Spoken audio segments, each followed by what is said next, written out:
आज हमारा जो सेशन था उसका लास्ट डे था और उस पे आपने देखा कि जो अध्यक्ष जी हैं उन्होंने कहा कि जिस तरह से हमारा सेशन रहा है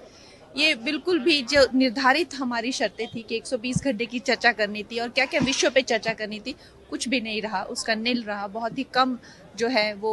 मौखिक जवाब भी दे पाए, तो अ,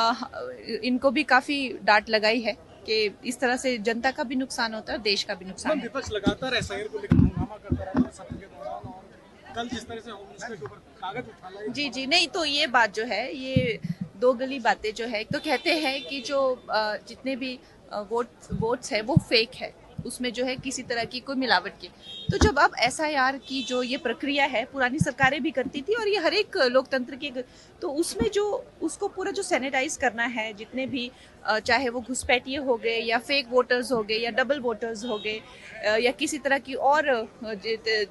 जो दुष्प्रक्रियाएं हैं वो हो गई, तो उसको ही करने के लिए, तो फिर उसमें क्यों इनको जलन हो रही है, उसमें क्यों इनके जैसे कहते हैं पेट में चूहे कूद रहे हैं। तो अगर इनको तो ये प्रक्रिया का वो देना चाहिए, लेकिन इस तरह से हंगामा करना, बेतुकी बातें करना, कुछ भी लिख के नहीं देना, किसी तरह का कोई अगर एक्शन भी नहीं लेना, सॉरी भी नहीं बोलना, तो ये क्या है। मैं तो कहूँगी ये जो बिगड़े हुए शहजादे हैं